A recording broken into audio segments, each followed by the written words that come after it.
Good day to you. I'd like to take you through my garage to show you what I face when I walk in the garage. So there's two doors. There's that one and there's that one. That one is open, in a sense, inviting me through it.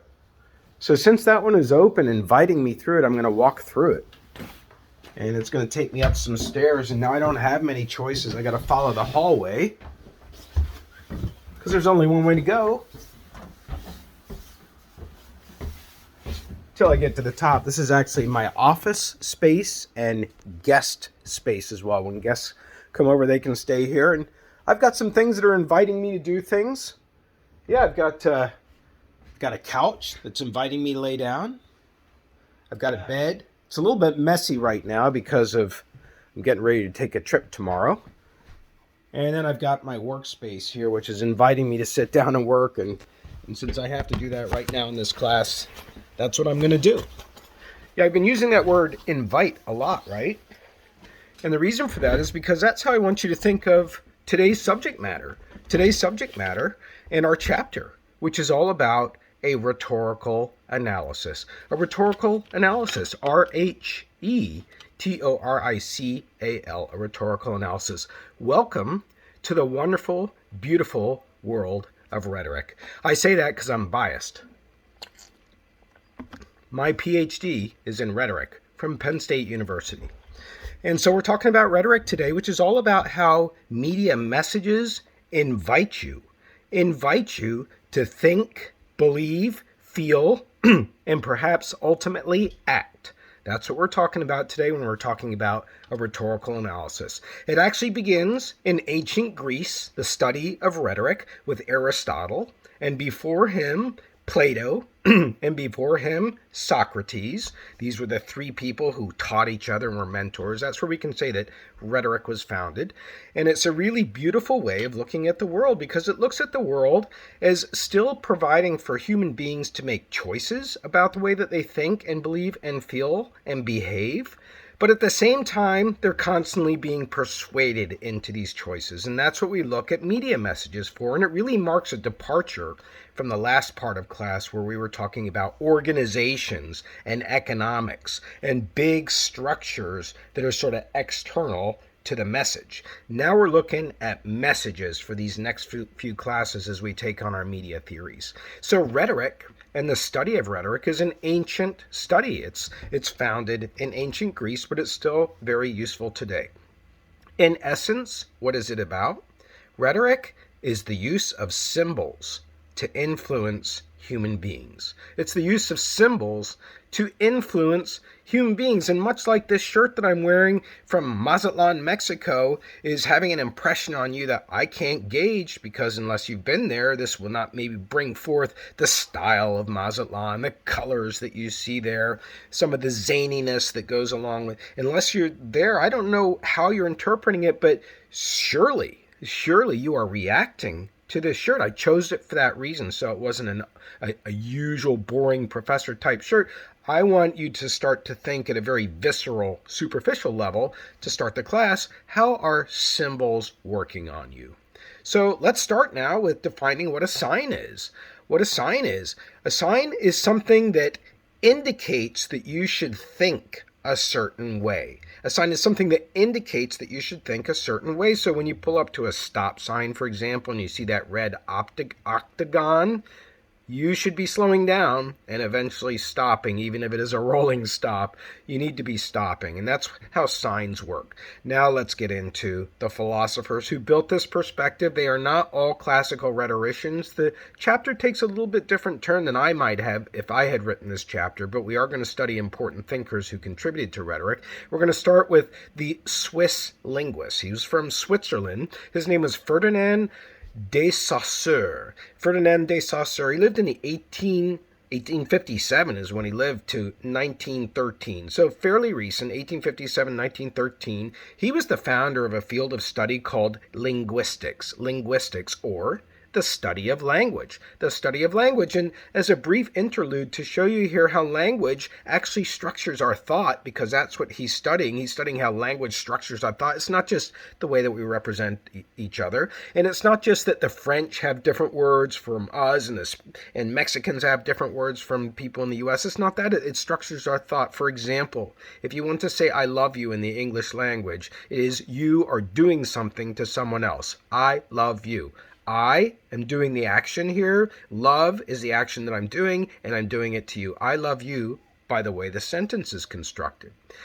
In contrast, if you look at French, if you want to say I love you in French, you say je, which is I, te, which is you, and then adore, which is the love word that comes after. So you're actually putting you and the other person not just in the expression, but actually the words, putting them together in the sentence, and then the emotion comes after. And then in Spanish, it's different still. It's just te adoro. It's you love. It's just the focus is on you. It's not on me at all. It's you and the way that I feel is love. So language structures our thought. That's what Ferdinand de Saussure was on to. And he came up with two concepts to get at this. One was called the signifier. The signifier. And this is the material form of a sign as perceived by the senses. The material form. So we have five senses, right? It's so how it comes in. If you hear somebody say the word hello, that's the material form coming into your senses. But then there is also a signified dimension of it as well. This second term, the signified dimension, that's the mental concept that is evoked by the signifier. If somebody says hello to me, it will depend on the tone, but it's not the same as hey or hi or what's up. It most likely is a little bit more formal, and perhaps for a reason. Maybe the person is not a great acquaintance. Maybe they're not a brother or a sister or somebody you see every single day. So a signified can be quite different depending on the context of the situation. All of this study of the signified and the signifier is what this Swiss linguist Ferdinand Saussure called the study also of semiology. Semiology. It's the idea that you can have a science that studies the signs that are part of our social life. The science is the ability to count and the words and exact from the computations how those signs are inviting us to think and feel. That's what rhetoric does. Now keep in mind, signs are arbitrary. Signs are arbitrary. The word dog, D-O-G, we think of it as meaning a four-legged animal, but we could have used the word lighter, L-I-T-H-E-R, and just said, okay, that's going to mean now a four-legged animal. And so there is an arbitrariness to signs, at least according to Ferdinand Saussure. Others will argue against that as well. In other words, there's no natural relationship between a stop sign and getting you to stop. There's no natural relationship that has been created. Ferdinand de Saussure also said that there is a linearity to signs. And by that, he meant that it's impossible when it comes to words as signs, it's impossible to utter two words, two signs at the same time. You cannot say stop and go at the same time, right? It's impossible. Kind of mind-blowing when you think about it. So there's a linearity. It's one thing at a time, and then the next thing, and then the next. It's not two things at once.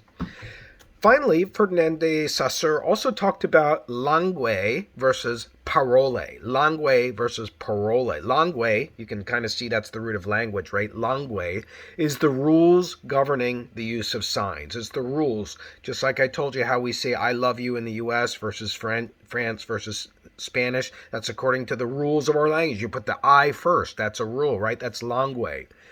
Parole is the specific uses of language. It's the specific uses of language. So we have the rules that's part of langue, and then we have parole, which is how language is used to affect change, to affect people's thoughts being changed, to affect people's behaviors being changed. And that's where we get rhetoric. That's what we're interested in. We're interested in how the langue works as well, but the parole is ultimately what we're interested in.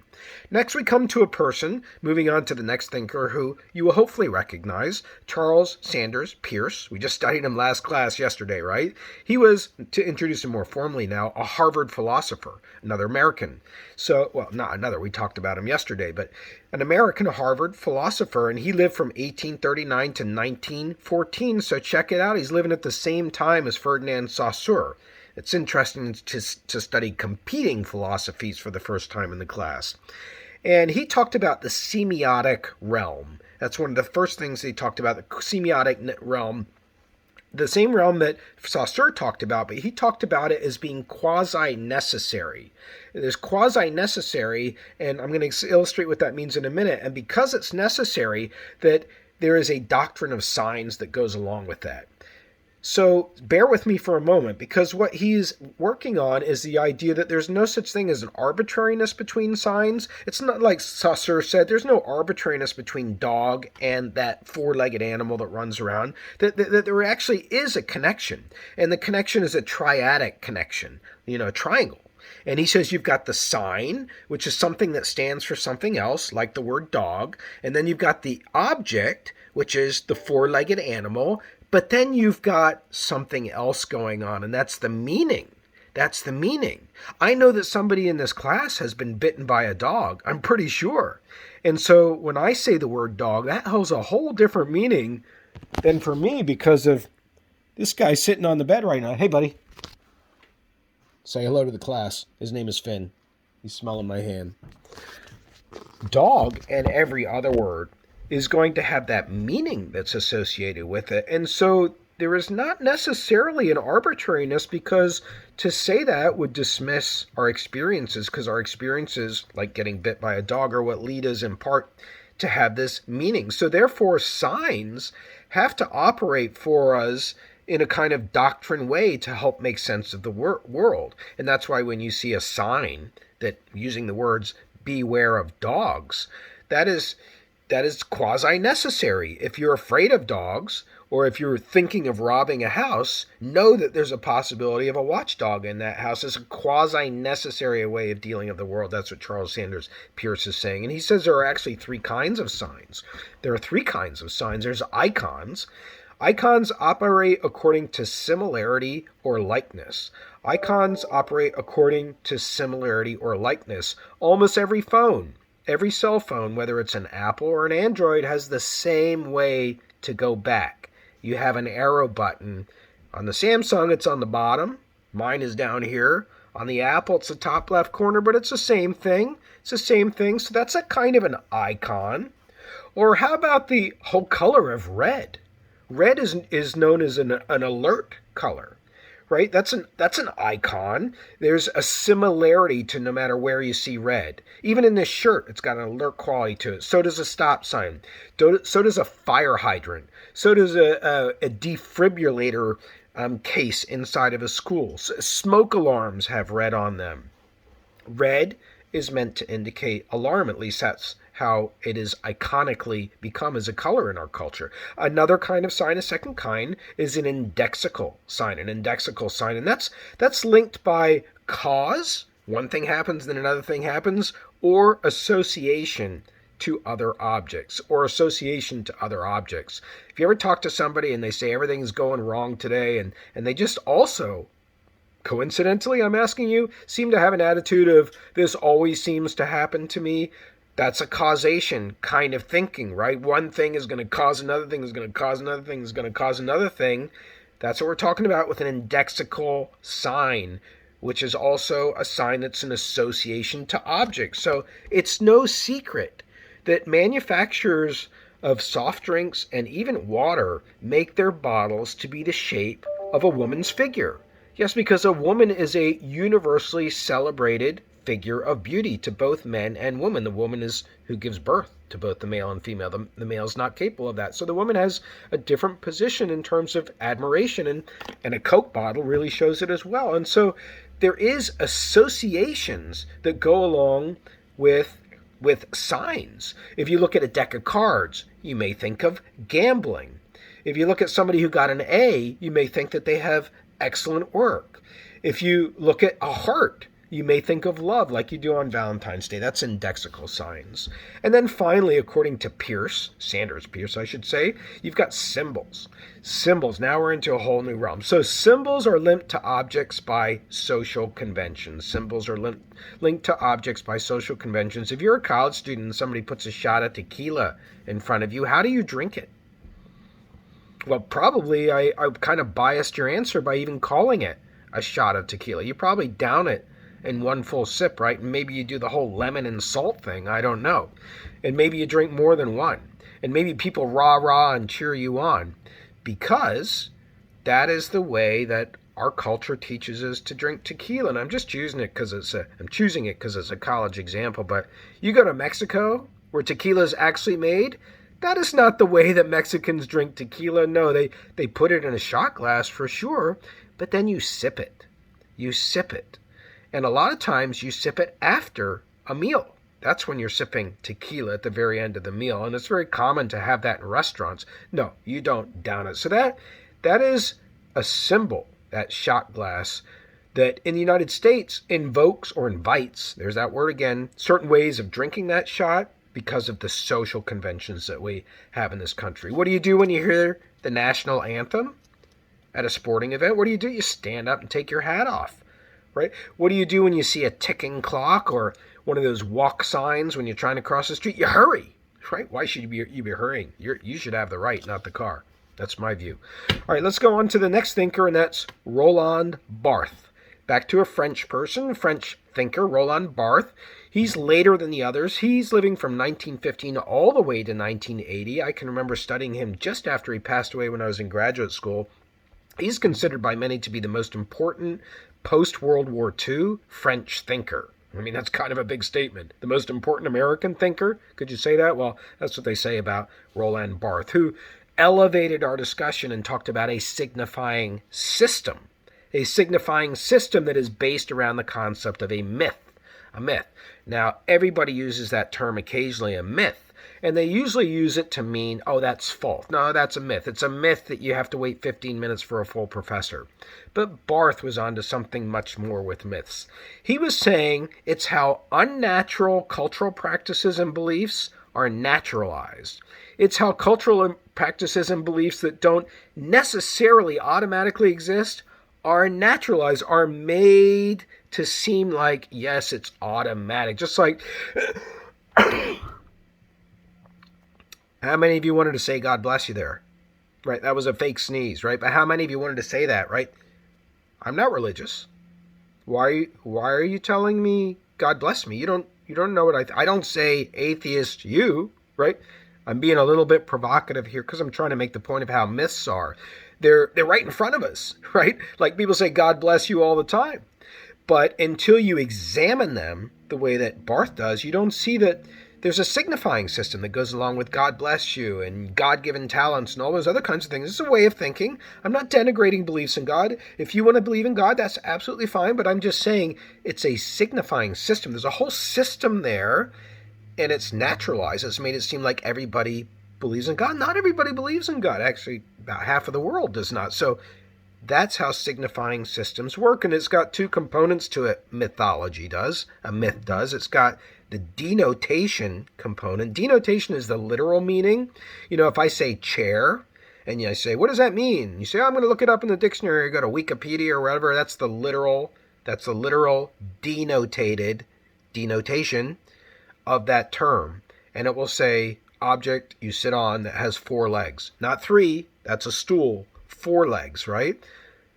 Connotation, the second term, is different. It's much deeper. It's more meaningful. It comes from people's experiences. It comes from how people experience objects in their life. And I got to tell you, for a good 6 months, the mention of a word chair to me was terrifying because my back was out. And to sit down meant excruciating pain, even for 30 seconds. I'm better now because of physical therapy. But that was the connotation of that particular sign at that particular moment in my life. And I know you have similar situations as well.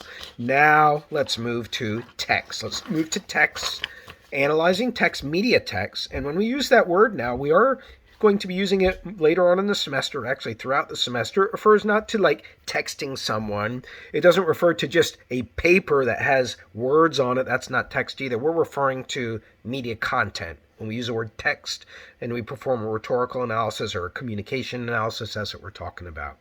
And so what we're going to look at when we start to perform analyses of media text to perform a rhetorical analysis is we will look at a set of signs that are related to each other. And these signs will be related to each other and will eventually come together in a cluster. And then we can get a cluster of meanings. A cluster is individual signs that are associated with and differentiated from others. So for example, let's take the cluster that exists around country music. Country music, for the most part, and these are clustering images. These are not by any means 100% statements. These are clustering signs. Country music is associated with, to look at it indexically, with white people, with patriotic Americans, with religious people, with rugged people, with NASCAR in some senses. We can say that there's a cluster that goes on there with all these signs that come together. Similarly, we might say rap to choose an opposite. Maybe not opposite. I mean, Darius from Hootie and the Blowfish, he loves to play country. He's black. So I'm not saying, again, these are stereotypes in a way, but think of the sinology if you want to talk about it that way. So rap, opposite end of the spectrum in a way, black people. Hip hop, gangster activities, fair or not, it goes along with some of the imagery. Objectification of females, also called misogyny. Also blunts, bling, and lots of other stuff with rap. So these are clusters of meaning. That's what I'm trying to demonstrate here. Clusters come together. That's what we're doing when we're performing a rhetorical analysis and looking at the text. All right, to continue on now, we're going to continue on with what else we study. We study the form of a message as well, the form of a message, and we're going to tap into a rhetorical scholar here. His name is Kenneth Burke, B-U-R-K-E. I saw him speak before he died at Penn State University. He's probably the most important rhetorical thinker in the modern age. I had the privilege to see him at Penn State. He says form is the arousing and fulfillment of desires. The arousing and fulfillment of desires. Like when you're watching a TV newscast, I don't know if you ever watch a TV newscast, and you really want to know what the weather is because you got a big event outside. I'm going to a wedding this weekend. I'd like to know, or next weekend, I'd like to know what the weather's going to be. You want to know the weather, right? Well, what does the TV newscast do? It says, coming up, wait till you hear what it's going to be like tomorrow.